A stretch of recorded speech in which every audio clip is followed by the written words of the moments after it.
This is part 2 of my series about every 5-star admiral in American history. If you haven't seen part 1, the link to that video is in the description below. The previous video covered naval ranks and William Leahy. The next admiral is Ernest King. He was born in Lorain, Ohio on November 23, 1878. The story goes that, as a child, he read an article in the magazine Youth's Companion that inspired him to join the Navy. He graduated his high school in 1897 as his class's valedictorian, and then left to join the Naval Academy in Annapolis, Maryland. While enrolled in the Naval Academy, he served on the USS San Francisco during the Spanish-American War. He graduated in 1901, fourth in his class, and after graduating, he served on the USS Eagle, USS Illinois, USS Alabama, USS New Hampshire, and then the USS Cincinnati, commanding his first ship, the USS Terry, in 1914, and then commanded the USS Cassin. During World War I, King served on Vice Admiral Henry Mayo's staff. Mayo was the Commander-in-Chief of the Atlantic Fleet. King was awarded the Navy Cross for, quote, distinguished service in the line of his profession as Assistant Chief of Staff of the Atlantic Fleet. At the end of World War I, King was promoted to captain, and he became head of the Naval Postgraduate School. From 1923 to 1925, he ventured into the new submarine force in order to try and advance his career, and in 1926, he moved to naval aviation, commanding the aircraft tender USS Wright from 1926 to 1929, taking command of the aircraft carrier USS Lexington in 1930, and in 1933 became Chief of the Bureau of Aeronautics and a Rear Admiral. 5 years later, in 1938, he became a Vice Admiral. Next year, however, in 1939, he was posted to the General Board, which was meant to be a dead end for old officers. But the year after that, in 1940, his friend Admiral Harold Stark appointed King commander of the Atlantic Squadron. King was promoted to Admiral in February 1941 and became Commander-in-Chief of the Atlantic Fleet. A year later, in 1942, he was simultaneously appointed Chief of Naval Operations. King's strategy in World War II was to take out Japan first, as opposed to the strategy of many other admirals and generals, which was to take out Germany first. In December 1944, he gained his 5th star. He was promoted to the rank of Fleet Admiral.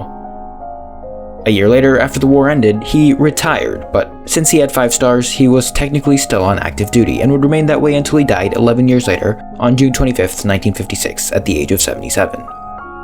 Next up is Chester Nimitz. He was born in 1885 in Fredericksburg, Texas. His grandfather, Charles Henry Nimitz, was a seaman in the German Merchant Marine, and immigrated to America, becoming a Texas Ranger and fought in the Civil War on the side of Confederacy. He was a big influence on young Chester Nimitz growing up, as his father died 6 months before he was born. While in high school, he asked his congressman for an appointment to West Point, but there weren't any available, and was informed instead that there was an opening for the Naval Academy. He took the exam, scored higher than everyone else, and got the spot. He graduated in 1905, 7th out of 114 in his class.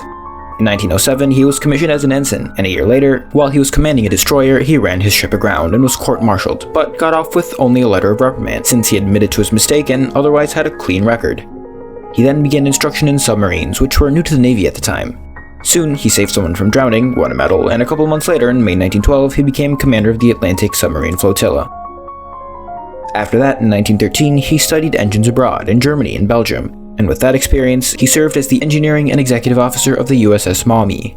From 1918 to 1923, he served in various roles, and in 1923, he became aide to the Commander-in-Chief, U.S. Fleet. In 1926, he went to UC Berkeley and established the Naval Reserve Officer Training Corps unit there, and in 1927, he became a captain. From 1929 to 1935, he commanded Submarine Division 20, the USS Rigel, and the USS Augusta, in that order. In 1935, he became Assistant Chief of the Bureau of Navigation, and 4 years later, after taking command of a cruiser division, a battleship division, and becoming a Rear Admiral, he became its chief. After Japan attacked Pearl Harbor, FDR appointed Nimitz to be the Commander-in-Chief of the Pacific Fleet, and was promoted to the rank of Admiral.